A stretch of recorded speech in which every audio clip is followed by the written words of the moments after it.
maka bisa tinggal menggunakan program gitu ya. Ya kecuali kalau ada perubahan tinggal disesuaikan gitu ya. Nah, yang diprogramkan itu biasanya pesan yang sering dilakukan dari setiap periodik ya, baik tiap minggu atau mungkin tiap hari atau tiap bulan dan lain-lain. Yang tidak bisa diprogramkan adalah putusan yang sifatnya ad hoc ya, yang sifatnya itu tidak bisa diprediksi ya, atau mungkin putusan yang sifatnya jangka panjang, sehingga kalau dibuat programnya juga tidak efektif gitu ya, tidak efisien. Lalu situasinya juga berubah-ubah ya, putusan jangka panjang misalnya 5 tahunan ya, perencanaan strategis gitu ya, atau penentuan penentuan strategi atau penentuan pemilihan alternatif investasi atau penentuan pengembangan produk, penentuan kerjasama ya, join, atau hal-hal lain yang jangka panjang atau tidak rutin ya. Terkadang ada kasus tertentu perlu dibuat keputusan, gitu. Misalnya terjadi kelangkaan bahan baku atau munculnya kompetitor baru dengan harga yang lebih murah, itu kan tidak terprediksi ya. Atau tiba-tiba mata uang rupiah turun ya terhadap dolar misalnya. Sementara kita menggunakan bahan baku impor dan lain-lain. Itu yang tidak dapat diprogram. Tapi kalau yang rutin-rutin itu yang bisa diprogramkan. Biasanya variabelnya juga tetap dan tidak terlalu dinamis gitu ya. Variabelnya tidak terlalu dinamis, tidak terlalu banyak berubah. Itu dari sisi bisa diprogramkan dan tidak bisa diprogramkan. Berikut ini bukanlah sebuah keputusan, misalnya menyesal tidak membeli produk tertentu karena harganya naik. Ini adalah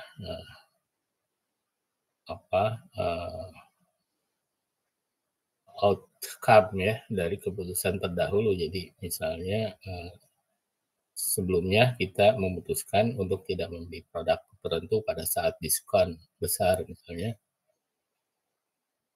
Ternyata sekarang misalnya sebulan kemudian atau 2 bulan kemudian harganya naik. Ya kita menyesal itu bukan sebuah keputusan, tapi hanya mungkin jadi bahan pelajaran ya untuk pengambilan keputusan selanjutnya. Khawatir akan nilai akhir mata pelajaran tertentu ya, khawatir itu bukan keputusan. Khawatir itu kondisi kekhawatiran ya. Nah, tapi justru ini bisa menjadi men-trigger keputusan baru dari rasa khawatir ini. Ya kita perlu mengambil langkah-langkah seperti apa gitu ya, supaya kekhawatiran ini hilang gitu ya, rasa khawatir ini hilang. Misalnya menambah waktu belajar ya, atau mengambil mentoring untuk mata kuliah tersebut kepada asisten dosen atau kepada kakak kelas misalnya, pada senior, atau mencari materi mata kuliah tersebut di YouTube misalnya. Nah ini jadi khawatir ini bukan keputusannya, tapi men-trigger ya keputusannya. Tadi alternatif itu tadi, menambah jam belajar, mentoring lalu prioritasnya yang mana misalnya, misalnya mentoring prioritas kedua saat di YouTube, kemudian menambah jam belajar misalnya, itu prioritas selanjutnya. Proses dan resiko keputusan berkisar pada 3 unsur ya. Permasalahan, seperti khawatir, itu kan permasalahan ya, timbul rasa khawatir. Atau misalnya kita akan melaksanakan tugas akhir ya, menyusun skripsi misalnya, lalu laptop kita tidak memadai karena akan menggunakan software tertentu misalnya untuk simulasi gitu ya. Ada temanya simulasi, sehingga membutuhkan laptop yang prosesornya lebih cepat, ya, RAM-nya lebih besar, lalu misalnya perlu grafisnya juga lebih baik misalnya. Itu permasalahan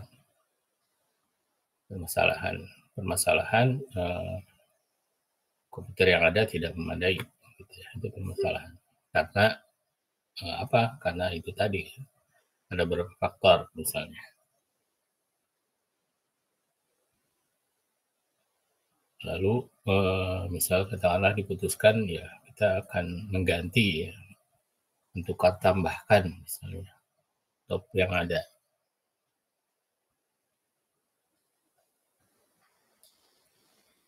Nah, kerangka konseptualnya adalah menentukan alternatif untuk memecahkan masalah itu, gitu. Memecahkan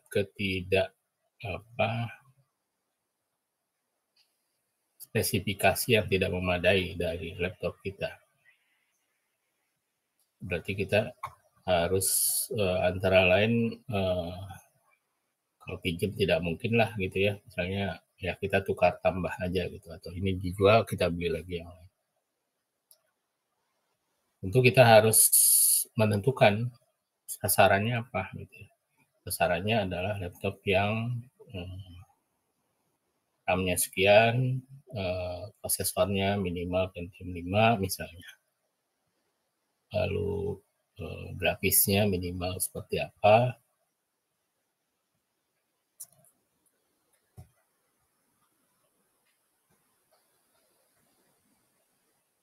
Lalu pilihannya itu baru pilihannya mungkin kita mulai searching ya sesuai dengan tadi persyaratan tadi ya, kriteria tadi. Atau mungkin harganya jadi satu persyaratan juga, tidak boleh lebih dari sekian misalnya. Itu kerangka konseptualnya gitu ya. Jadi kita membutuhkan laptop ya, searching misalnya ketemu 10 merek gitu ya, 10 merek, 10 tipe dengan yang memenuhi persyaratan tersebut gitu ya, termasuk harganya di bawah harga yang ditetapkan misalnya, karena anggarannya ditetapkan oleh orang tua misalnya. Lalu ya kita bagaimana menentukan kriteria, membuat kriteria dan memilih alternatif berdasarkan kriteria, menggunakan metode apa gitu ya. AHP, apakah menggunakan Borda gitu ya, dan lain-lain. Jadi 3 hal ini yang harus clear gitu ya. Permasalahannya harus jelas, ya. Kerangka konseptualnya, alternatifnya apa, kriterianya apa, bobot kriterianya seperti apa, ya. Lalu teknik untuk menentukan bobot kriteria, memilih alternatif berdasarkan kriteria, itu menggunakan metode apa.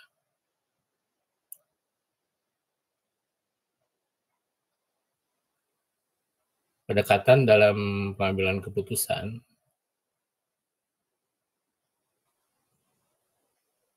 berdasarkan perilaku pengambil keputusan terdapat 2 pendekatan, ya. Pendekatan normatif dan pendekatan deskriptif.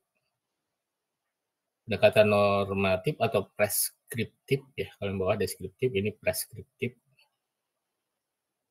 berhubungan dengan seberapa rasional keputusan harus dibuat, menyangkut tindakan yang optimal, rasionalitas model ekonomi, dan ketepatan matematis. Normatif, logis ya, logikanya seperti apa, modelnya seperti apa, ya, kriterianya apa, misalnya apakah menggunakan return on investment, IRR gitu ya, cost benefit rasio, dan lain-lain.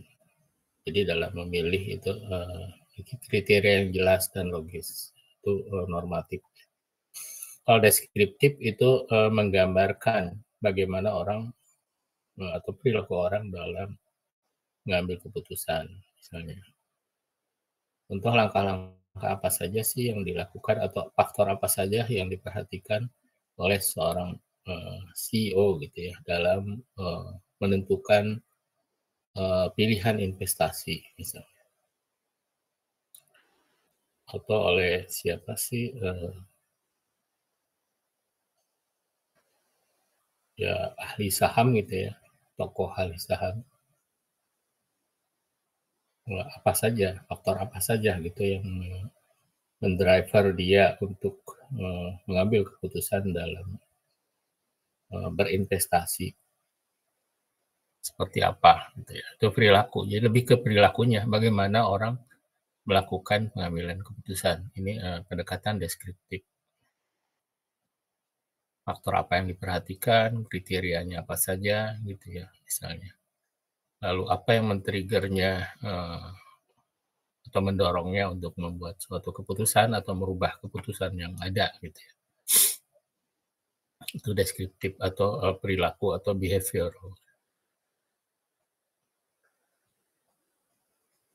Lalu pendekatan dalam pengambilan keputusan berdasarkan cara pandang terhadap objek, ada dua pendekatan, ada deduksi, ada sistem. Deduksi itu mengamati seluk-beluk bekerjanya bagian-bagian dari masalah atau menyimpulkan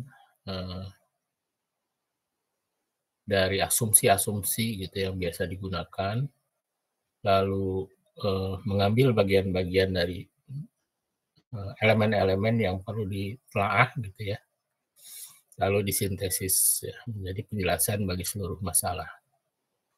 Atau pendekatan sistem ya, yang umumnya pendekatan sistem. Mengamati objek sebagai sistem keseluruhan dan memeriksanya dari perspektif yang umum dan menyeluruh. Kalau sistem itu artinya suatu sistem itu kan punya tujuan utamanya, ciri-ciri sistem. Lalu sistem itu terdiri dari berbagai elemen ya. Ada subsistem ya, subsistem yang saling terkait antara satu dengan lainnya. Setiap sistem dan subsistem punya merupakan ya sistem terbuka ya. Dia menggunakan input ya dari lingkungannya atau dari yang merupakan input yang merupakan output dari subsistem yang lainnya, jadi saling terkait ya. Lalu dia proses menghasilkan output dan outputnya itu merupakan input buat subsistem yang lainnya. Lalu ada feedback ya, mungkin dari subsistem lainnya ada feedback, misalnya kok outputnya kurang pas atau apa gitu. Di mana sistem ini punya sasaran ya sasaran. Jadi mengamati objek sebagai sistem keseluruhan. Jadi tidak melihatnya dari suatu yang terpisah gitu ya, tapi saling berpengaruh antara satu sistem dan sistem lainnya atau antara satu subsistem dan subsistem lainnya. Bagaimana pengaruh lingkungan terhadap kita, ya, atau pengaruh sistem lain terhadap kita, subsistem lain terhadap kita, dan bagaimana pengaruh output dari sistem terhadap subsistem yang lainnya. Jadi lebih terintegrasi pendekatan sistem. Tidak hanya tidak mengambil keputusan seolah-olah dalam ruang hampa gitu ya. Mempertimbangkan berbagai pengaruh yang diakibatkan oleh output kita, dan kita juga akan terpengaruh dari output subsistem yang lainnya yang akan merupakan input buat sistem yang kita perhatikan. Oke, itu mengenai pendekatan ya dalam pengambilan keputusan. Lalu cara menilai baik buruknya keputusan juga ada dua cara ya. Dua cara ya. Ada berdasarkan hasil yang pragmatis ya, yang pragmatis. Ada berdasarkan proses atau prosedural.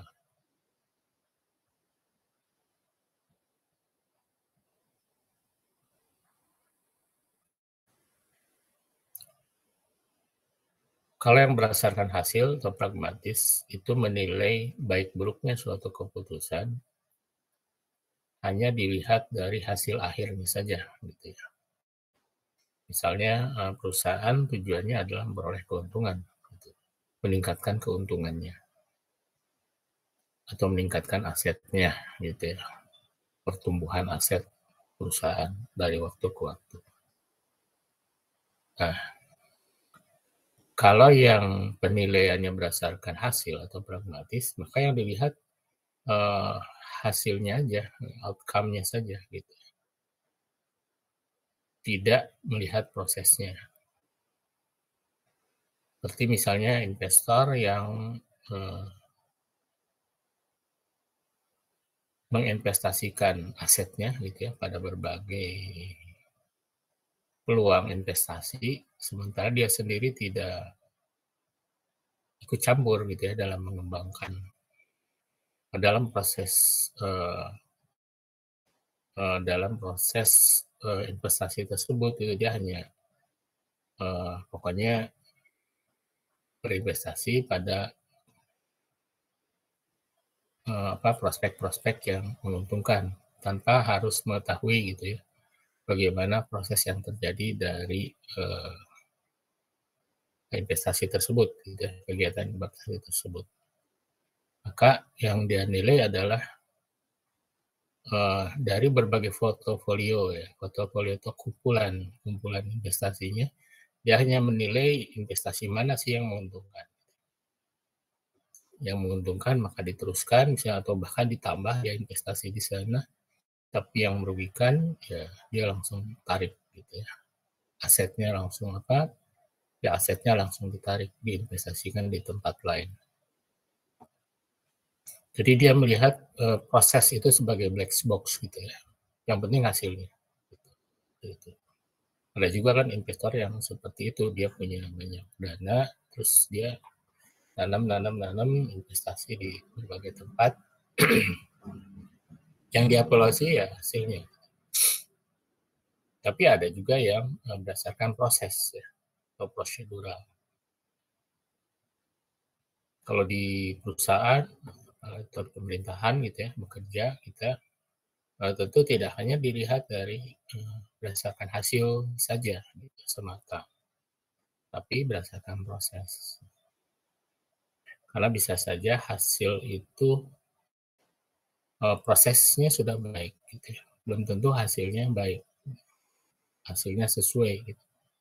Karena ada berbagai faktor ya, ada ketidakpastian dan ada berbagai faktor yang mungkin tidak masuk pertimbangan pada saat dibuat keputusan. Terutama ada faktor-faktor yang sifatnya post major ya, suatu hal yang tidak terduga seperti adanya pandemi gitu, adanya peperangan, adanya bencana. Kalau hanya melihat dari hasil ya mungkin hasilnya jelek, tapi ya kan itu akibat bencana atau akibat adanya pandemi atau akibat adanya peperangan. Kalau menilai keputusan hanya secara pragmatis saja sebenarnya tidak fair ya, karena keputusan itu bagaimanapun juga bisa dinilai itu pada saat yang akan datang gitu ya. Keputusan sekarang itu hasilnya bisa dilihat pada periode berikutnya, setahun, 2 tahun, bahkan kalau investasi jangka panjang bisa 5 tahun, 10 tahun. Ya.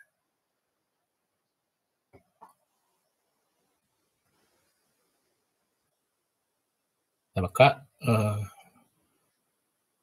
keputusan juga bisa dinilai atau bahkan pada umumnya dinilai baik buruknya, terutama dalam perusahaan-perusahaan atau dalam BUMN, dalam pemerintahan, tugas-tugas pemerintahan, atau pengambilan keputusan dalam pemerintahan, itu dilihat pertama prosesnya, ya, prosedurnya.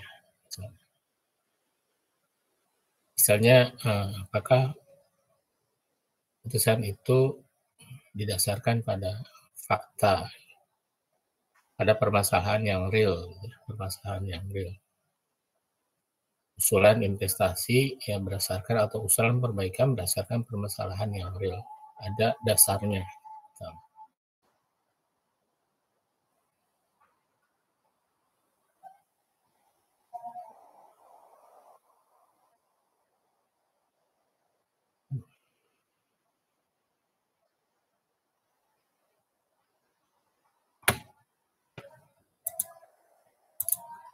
Betul.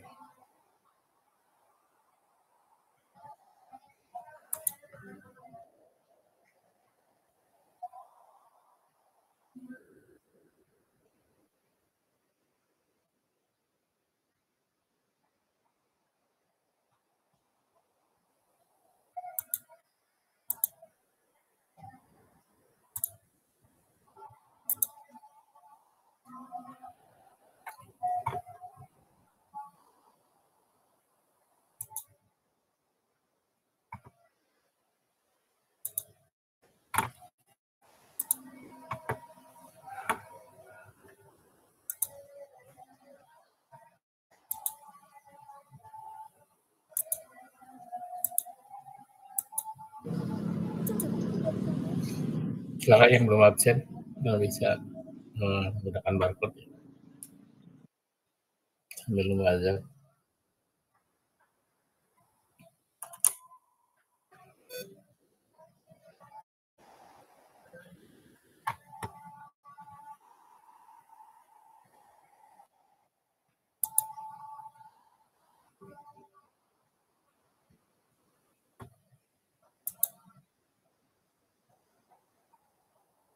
Bapak punten, masih ada yang belum di ACC ke room, Pak?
Saya lanjutkan ya.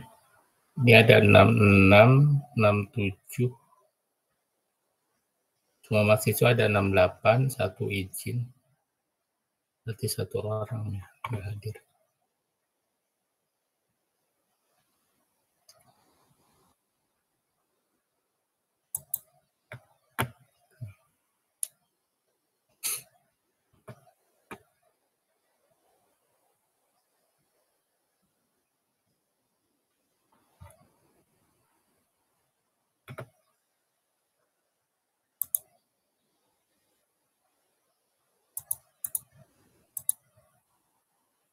Oke, jadi itu tadi ya saya bilang.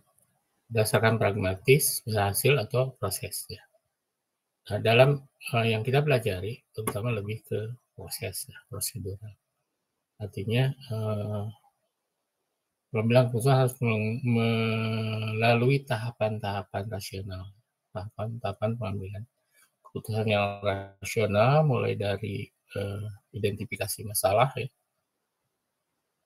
perumusan masalah itu berdasarkan data dan informasi yang akurat, gitu ya. Lalu penentuan alternatif juga berdasarkan pertimbangan-pertimbangan yang relevan dengan tujuan, ya, tujuan yang atau hasil yang diharapkan, ya, atau tujuan atau hasil yang diharapkan. Lalu penentuan kriteria, ya, penentuan kriteria, pengobotan kriteria, ya, berdasarkan goals yang diharapkan atau hasil yang diharapkan. Lalu penilaian alternatif berdasarkan kriteria harus berdasarkan data atau fakta yang objektif, gitu ya. Fakta yang objektif, sehingga hasilnya itu betul-betul bisa dipertanggungjawabkan, gitu. Jadi keputusan bisa dinilai baik jika pengambilannya mengikuti kriteria dan prosedur yang telah diakui keakuratannya, dan juga menggunakan metode yang sudah banyak digunakan, ya, sudah diakui keabsahannya atau diakui kemampuan validasi dari penggunaan metode tersebut, gitu. Ini berdasarkan proses, ya. Meskipun pengambilan keputusan yang dilakukan berdasarkan proses yang baik, gitu ya, belum tentu menghasilkan secara pragmatis yang baik, gitu ya, karena ada faktor yang mungkin tidak bisa diperhitungkan dari awal, ya, seperti pandemi, adanya perang, adanya bencana, atau tiba-tiba ada situasi yang mendadak, perubahan ekonomi yang mendadak, lompatan teknologi misalnya, sehingga mendisrupsi, ya, seperti sekarang banyak yang terdisrupsi oleh pengembangan teknologi. Selama prosedurnya dilakukan dengan benar, itu tidak akan dituntut, gitu ya, meskipun hasilnya misalnya merugikan. Dalam BUMN atau dalam pemerintahan itu kan ada keputusan yang dibuat, ya, keputusan investasi, keputusan menyangkut pengembangan produk misalnya. Keputusannya dibuat dengan betul, gitu ya, sesuai prosedur, tapi hasilnya karena di luar dugaan, seperti pandemi kemarin, kan banyak perusahaan-perusahaan yang menjadi bangkrut misalnya, atau karena disrupsi teknologi, banyak perusahaan-perusahaan yang tadinya besar, gitu ya, tiba-tiba harus kalah oleh perusahaan-perusahaan yang baru. Jadi selama proses pengambilan keputusan tersebut logis, gitu ya, bisa dipertanggungjawabkan berdasarkan data dan fakta, tidak ada unsur-unsur kecurangan di sana, unsur KKN misalnya, maka ya itu bisa aman, gitu ya, tidak akan dituntut. Makanya dalam pengambilan keputusan juga perlu ada dokumentasi, gitu ya. Misalnya dalam membandingkan alternatif, contoh yang sederhana, ya, membandingkan alternatif berdasarkan kriteria harga, gitu ya. Tadi misalnya kasus memilih laptop atau kasus investasi, ya, memilih vendor misalnya. Dalam membandingkan alternatif A dan alternatif B berdasarkan kriteria harga, itu harus jelas sumber data harganya dari mana, dan harus dilampirkan, gitu, harus didokumentasikan daftar harga dari masing-masing alternatif. Sehingga pada saat terjadi hal yang tidak terduga, hasilnya ternyata tidak sesuai dengan yang diharapkan, itu nanti akan dilihat lagi. Gitu. Misalnya perusahaan rugi sekian puluh miliar, bahkan ada BUMN rugi triliunan ya, karena investasi yang merugikan ya, rugi karena investasi pada periode sebelumnya. Gitu. Ya selama tidak ada unsur prosesnya dilakukan dengan benar, metode yang digunakan metode yang diakui keakuratannya, datanya real gitu ya, maka itu ya tidak bisa dituntut gitu ya.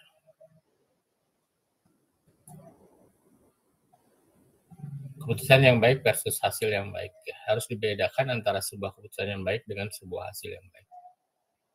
Sebuah keputusan yang baik merupakan hasil dari sebuah proses keputusan yang formal, yang terstruktur, ya, yang logis, berdasarkan data dan informasi yang akurat, dan menggunakan metode yang benar, yang baik, tapi tidak menjamin sebuah hasil yang baik, hanya meningkatkan peluang. Jadi prosedur yang baik tidak menjamin hasil yang baik, hanya meningkatkan peluang. Peluangnya lebih besar. Tapi tidak menjamin karena bisa saja sekian persen, 1%, 2%, 3% itu terjadi kegagalan karena ada faktor yang di luar dugaan. Tapi peluang terjadinya memang sesuatu yang tidak terduga itu kan tidak terlalu besar juga.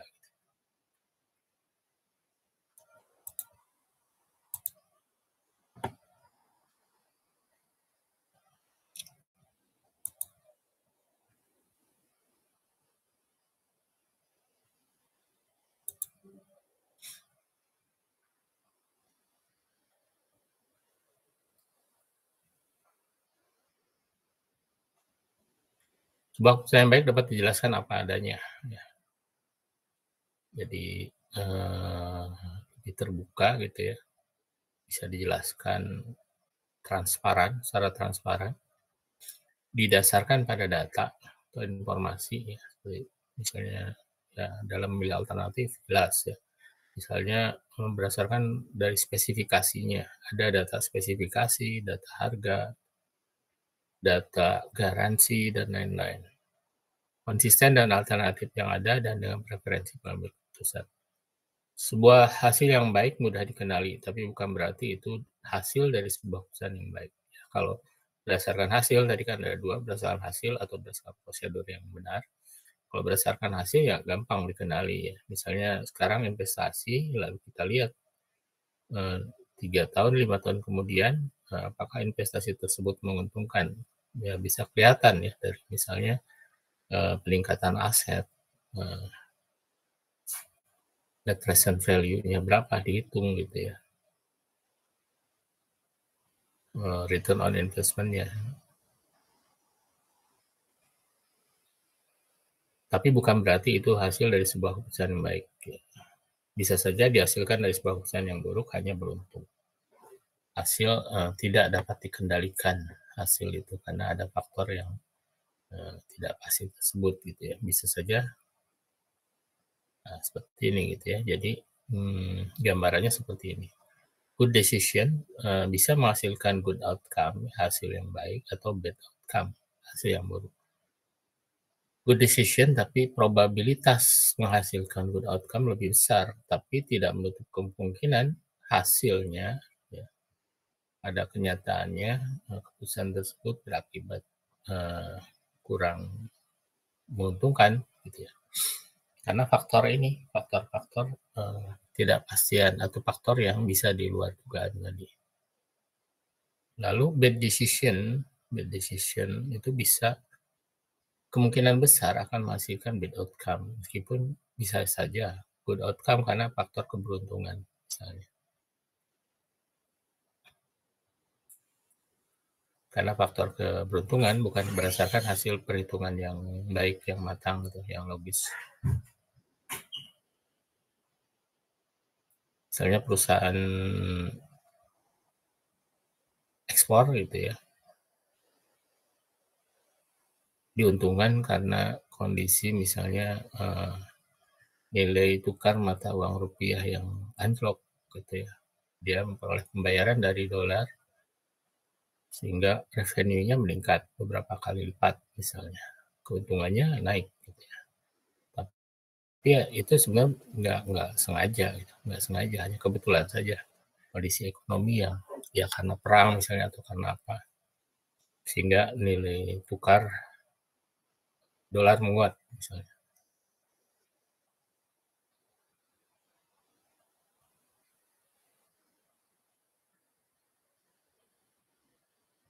Oleh sebab membantu kita memahami lebih baik permasalahan dan isu-isu yang kita hadapi, sehingga menyebabkan keputusan yang lebih baik dan lebih konsisten. Hal tersebut dapat dicapai dengan pemahaman terhadap struktur masalah, ketidakpastian yang dilibatkan, dan nilai trade-off. Ya.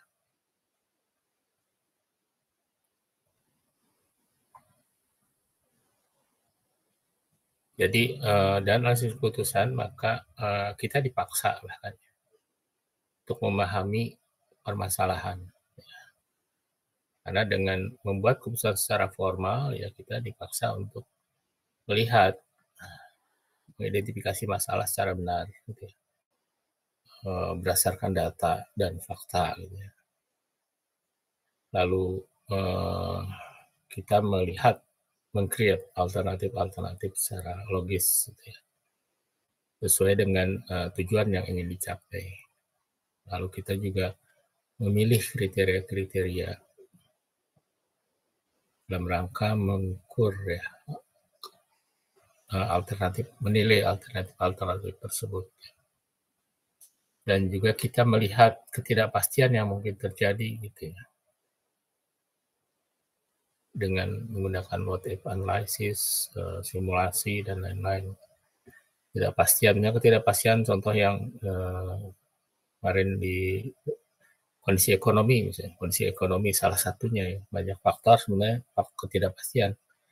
Kondisi ekonomi makro misalnya tadi ada resesi, ada pertumbuhan, kemungkinan terjadi pertumbuhan dan lain-lain. Atau yang lebih mikro, harga bahan baku, harga bahan baku bisa naik bisa turun. Atau nilai trade-off. Trade-off itu artinya setiap alternatif itu pasti ada plus, ada minusnya gitu ya. Alternatif A, B, C seperti laptop. Nah, laptop 10 merek laptop itu ada plus minusnya masing-masing. Laptop A plusnya dia prosesornya gitu ya.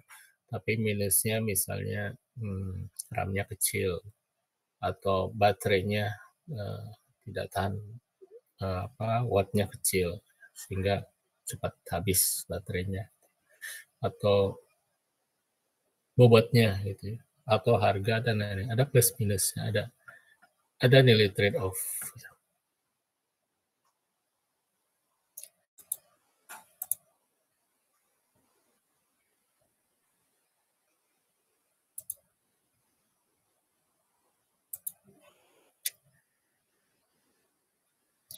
Langkah pengambilan keputusan, nah ini pada intinya ada 3 ya, intelligent, design, dan choice. Nanti kalau sudah habis waktunya, saya kasih link ya di grup. Kita sampai 1940 ya kalau nggak salah.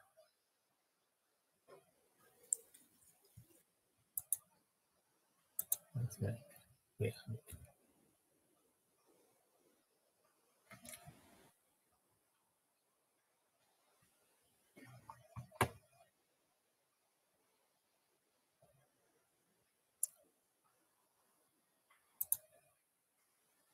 Oke. Intelligent, design, choice ya. Ini secara umum ada 3 tahapan ini ya. Memang ada intelligent, design, dan choice. Nah, intelligent ini proses rumusan masalah di sini, memperjelas, klarifikasi masalahnya itu apa secara jelas, secara pasti.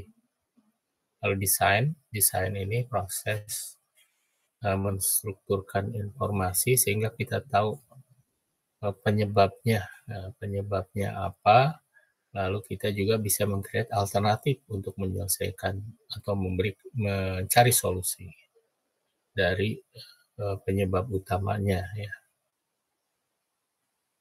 Itu desain. Lalu choice adalah memilih, ya, dengan judgment, dengan model-model, memilih dari alternatif-alternatif tersebut, gitu ya. Mana yang pilihan yang terbaik, yang layak untuk dipilih, yang terbaik untuk dipilih. Proses intelligence ini pertama adalah biasanya ya dalam perusahaan itu gather data, scanning, ya, proses scanning. Misalnya masalah itu kan muncul karena adanya perbedaan antara apa yang jadi tujuan, apa yang diinginkan, yang dijadikan target dengan kenyataan. Kalau di perusahaan seperti itu, gitu ya. Misalnya targetnya pertumbuhan 10% per tahun, tapi realisasinya adalah bukannya pertumbuhan, bahkan penurunan penjualan. Nah, itu berdasarkan data. Dari data ternyata ada gap ya antara apa yang diharapkan dan realitas. Nah, gap ini itu sebagai simptom, gitu ya. Lalu cari informasi mengapa timbul gap tersebut, gitu ya, timbul permasalahan tersebut. Dari informasi ternyata penurunan penjualan tersebut dikarenakan adanya kompetitor yang mengeluarkan produk dengan harga yang sama tapi dengan kualitas yang lebih baik. Itu dari informasi tersebut maka kita bisa menyimpulkan bahwa terjadinya penurunan tersebut ya karena kualitas produk kita yang kalah atau ada fitur produk dari kompetitor yang tidak kita miliki. Maka kita mulai mendesain bagaimana mengatasi masalah tersebut, misalnya dengan pertama bisa saja memberikan promosi ya untuk produk-produk yang ada, karena kita sudah kalah dari fiturnya ya kita harus memberikan promosi, menurunkan harga jual misalnya. Atau misalnya iklan untuk menjelaskan bahwa meskipun secara fitur kita ada kekurangannya, tapi dari aspek lain, gitu ya, karena ada benefit dari aspek lain, misalnya seperti itu. Atau kita mengembangkan produk baru, misalnya mengembangkan produk baru. Nah itu desain alternatif gitu ya, alternatif. Jadi analisis di sini memunculkan insight alternatif. Nah alternatif itu kan masih pilihan-pilihan. Nah kita harus memilih atau menyusun prioritas di antara alternatif tersebut mana yang terbaik atau yang memiliki prioritas tinggi kita urut sampai prioritas rendah. Nah, inilah proses choice ya.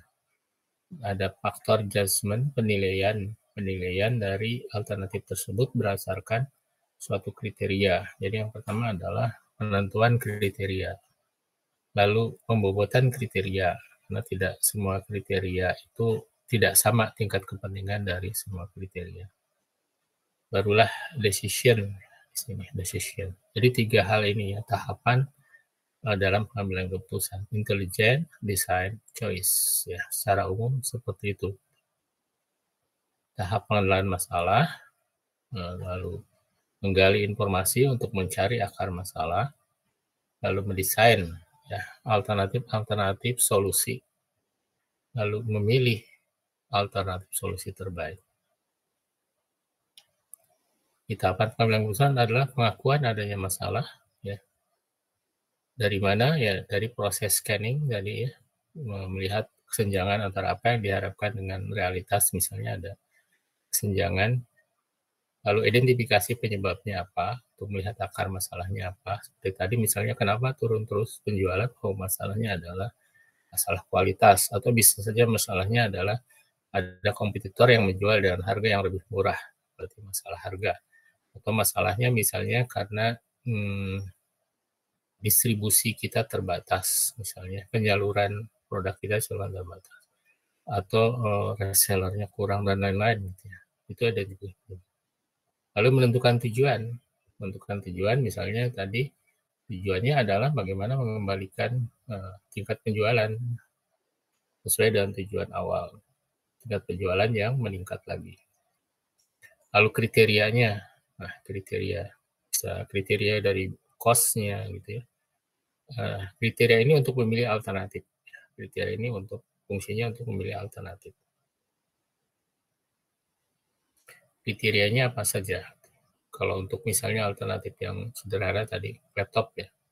Kriterianya ya misalnya spesifikasi teknis, yaitu menyangkut prosesor, RAM, dan lain-lain.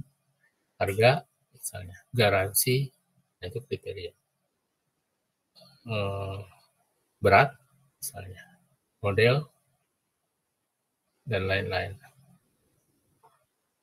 Nah, kemudian mengembangkan solusi-solusi alternatif. Ini bisa mana yang lebih duluan ya antara alternatif dan kriteria ini bisa ditukar. Bisa alternatif dulu, bisa kriteria dulu. Karena bisa saja kita mulai dari alternatif. Kita butuh laptop. Kita searching dulu berbagai macam laptop. Kita ketemu 10 tipe dan berbagai merek gitu ya. Kemudian dari 10 itu mana nih yang akan kita pilih. Baru dari sana kita menentukan kriteria. Harga. Oke, yang harganya di atas sekian, nah itu dihapus dari alternatif. Lalu prosesor, yang prosesornya di bawah Pentium 5 atau yang setara gitu ya, itu juga nggak masuk gitu ya, seperti itu. Lalu yang lainnya, nah misalnya nanti tersisa hanya